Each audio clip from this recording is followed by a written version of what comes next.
Good morning, guys. Bill McMillan here with you on NDWX.com All Access. Happy Friday to you. Starting off this morning's video with a look at the upper air pattern, or the 500 millibar pattern, in the days 12 through 16 time period. And just simply looking at this without taking a look at the teleconnections, one would think that with this southeastern ridge in place, we continue to have a positive Arctic oscillation, and with the cold leaning back and the trough leaning back here, a negative PNA in place.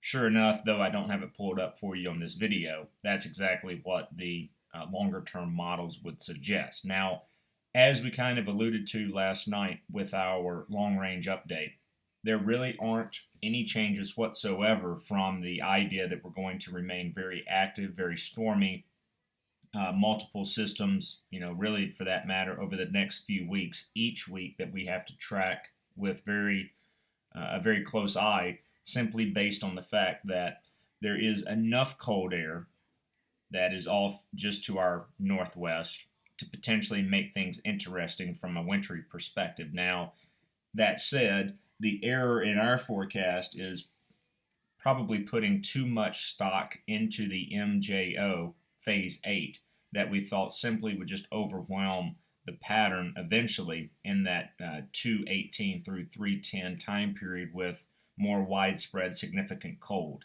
The continued positive AO and the associated ridge associated with it will, it just looks like it's going to win out that battle, and as a result, we won't turn as cold as originally thought.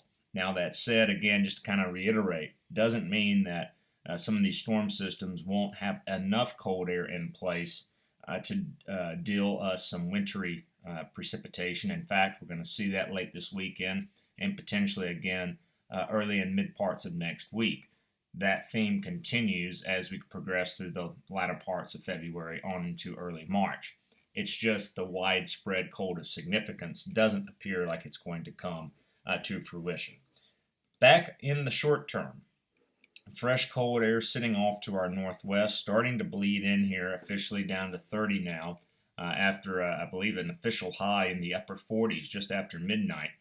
Won't get anywhere close to that. In fact, today's highs will remain nearly steady in the upper 20s to around 30. Sunshine will increase as we go through the day, and a weak system will pass off to our south as we go into late tonight and very early Saturday. Not even going to dish out any sort of precipitation across central Indiana, though.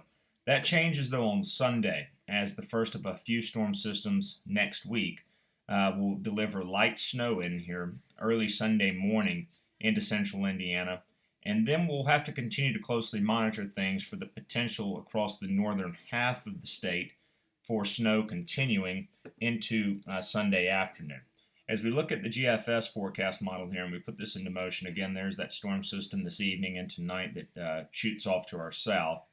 It has a little bit of a different take, but kind of similar. A little bit stronger with the surface reflection here Sunday into Sunday night, tracking that system along the Ohio River. That would spread more in the way of the potential, at least, of an accumulating snow from central Indiana up through central and northern Ohio. So we'll continue to keep an eye on that very closely, as it does have a little bit more organization to the area of low pressure during that time frame. So the potential is there, but the confidence certainly is not high enough yet to issue any sort of first call idea concerning the Sunday system. We'll hopefully get to that point over the next 24 hours or so. But continuing to put this into motion, though, our next storm system approaches as we move into late Tuesday night and Wednesday. Again, the concern here is the track of the low. It is a favorable track for additional wintry precipitation across central Indiana during that late Tuesday night, Wednesday time period as well. And then finally, there may be another storm out there to track late next week or into next weekend.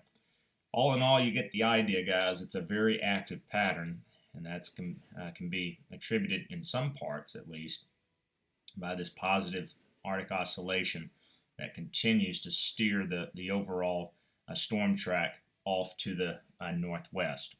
Guys, make it a great Friday. Thank you as always for logging on to IndyWX.com. We will have our spring forecast posted for you on All Access during the day on Saturday. In the meantime, make it a great day. We'll be back later this evening with another update.